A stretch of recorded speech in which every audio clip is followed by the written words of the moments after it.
Ladies and gentlemen, friends and followers, denizens of the interwebs, I'm Andrew with the Visual Collective, here today to bring you our very first online YouTube video tutorial. And today we are going to be creating a vintage sort of aesthetic cross-process look for our DSLR photographs. So I have here pre-prepared, for the purposes of the demonstration, an image, ta-da, that I shot out in Quivero, Arizona, of a pronghorn antelope, which I have already doctored up to look like a vintage camera photograph. Basically, what we're going to do today is go through very briefly how you can create this sort of look in your images. Alright, so first things first, we are going to jump over here to Photoshop, and we are going to browse for an image. Boop! There it is right there. As you can see, uncropped APS-C, a sensor-sized image of a pronghorn out there in the prairie. We're going to go ahead and hit Open Image. Nothing really to do there in Camera Raw.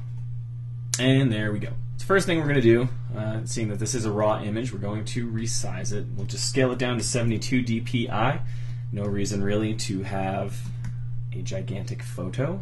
Okay, so as I said, we don't need to work with this in square format, but why not? So we'll grab our crop tool. We'll set this to 1,000 pixels by 1,000 pixels. Okay, so now that we have our image all cropped up, we have done nothing with it so far. Our first step is going to be to hop over here to our adjustments panel, and third in from the left, you're going to curves. You're looking for your curves option. Opening up your curves panel, we are going to manipulate each of the 3 color channels in our image individually, starting with red. And really, this whole process is, you kind of do this to your taste, whatever you think looks best for your particular image. Seeing as how there's a lot of green already in this photograph, I'm probably going to lean a little more toward the flat kind of yellow-ish colors, yellow reds. So we're just going to start making some adjustments. Great thing about this is, as you saw in the image I prepared earlier, it's going to end up looking significantly different from the image I'm preparing now, and that's really the fun thing about this, is it's kind of a lot like the cameras that you would possibly shoot on, or the processing techniques you would use in a darkroom. It's really kind of unpredictable. Anyway, so now that I've kind of got a decent look, I'm enjoying what we're seeing right here. Looks not too shabby.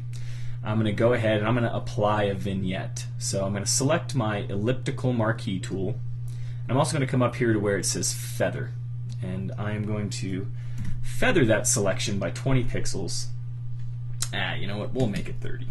And I'm kind of going to just guesstimate where the center of the image is. This is obviously not the center, but that is okay. We're going to Shift Option to constrain the proportions of the selection, and we're going to kind of just, get it there so it looks like we're sort of in the center. Great, good. We're going to come on up here to Select. You can also Shift Apple I to invert our selection. Now we are going to grab our paint bucket. And down here you can see we've got white and black, default selections. We're going to go ahead and swap that. We're going to create a new layer, and then we're going to go ahead and paint in our vignette. So at this point we can Apple D to deselect, and then we're looking at this. It looks a little hard. It looks almost like we're looking through a telescope or something.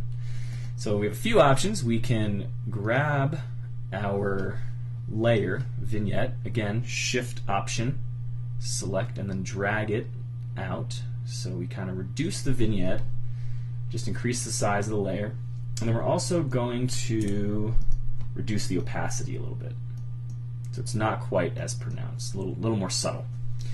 So there we go. So now that we've done that, we are going to return to our background layer. I'm going to show you some stuff real quick with the Quick Mask tool. We're going to grab a brush. We are going to hit Q for Quick Mask. When we're in this, we can use X to just swap our colors out. You can see them moving right there. We're going to use our paint bucket to paint everything black or red, which is the non-selected color for quick mask. And then we are going to come in here to a paintbrush. We're going to increase the size there by using the right bracket shortcut. We have 0% hardness, that is good. We're going to swap our colors again to white, and we're just going to kind of paint some area in here. Just large swatches of color. Kind of reduce that brush size a little bit and kind of just paint. Just kind of going hog wild here. Just a little bit of randomness, right like that. Looks good. Great. We're going to go ahead and hit Q to turn Quick Select off. And what we will do now is we're going to create a separate curves layer where we're going to manipulate just that selection. So maybe we want to bring a little more blue into that particular area. So we have kind of an interesting look going on there. So what we can do here is we can add another layer over top of everything. There we go.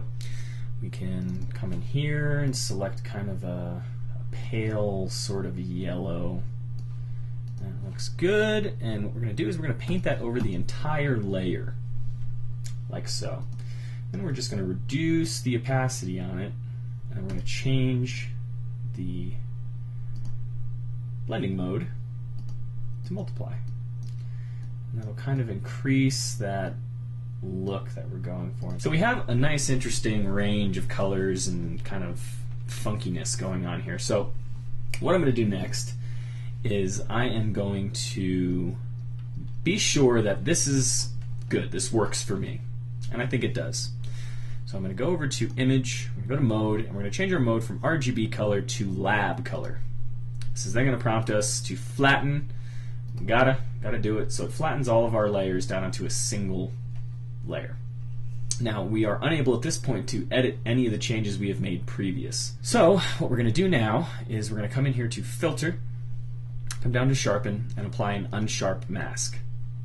This may be a little difficult to see, but we'll do our best. So we'll find an area where there's a fair amount of detail, and we're just going to kind of play around with this until we find something that likes. As you can see right now, it's extremely subtle. If you look in this area right here, and this little guy's nose, we apply that, it kind of pops out just a tiny, tiny little bit. So we want it to be a little more dramatic than that. As you see, as I roll back the threshold here, that effect becomes more dramatic. You can see how it kind of pops whites, makes the blacks blacker. Kind of an interesting effect. Gives a certain sharpness to the image. Now, if you're trying to emulate plastic cameras, a lot of plastic cameras, they don't have really sharp focus across a full plane. So I'll show you something that we can do to kind of simulate and emulate that effect once we've kind of finished doing this little sharpening here. So that looks good to me, the unsharp mask. Great, perfect, wonderful. We're going to go back to Image, return to RGB color, and what we're going to do is to simulate soft focus around the edges of the periphery of a plastic lens. We're going to kind of what we did with the vignette. We're going to find the rough center, constrain the proportions, and then drag a selection out. We'll say about that large. We're still feathered 30 pixels, which is good. It's where we want to be. We're going to invert our selection, and we're going to come into Filters, and we're going to blur just ever so slightly. We're going to use the lens blur. And we don't want it to be that pronounced, obviously. So we're going to pull the radius down. We want it to be a little less dramatic. We're going to go ahead and say that's good. We can deselect. We've applied our lens blur. So not only do we've got our focus right about on the plane where our antelope friend is here, but based on the fact that we were quotations using a plastic lens, we have that soft focus around the periphery of the lens. So that's looking pretty good. So as you can see, we traveled from on a long, arduous road, this image, kind of plain, not necessarily very interesting, to this image, which has a lot more character. So that's really there is to it. There's a lot you can do with this technique. You can really play with it in a lot of different ways. So this has been a visualCollective super tutorial on emulating vintage or cross-processed film with your DSLR and Photoshop. And I'm Andrew, and we hope to see you guys back here soon.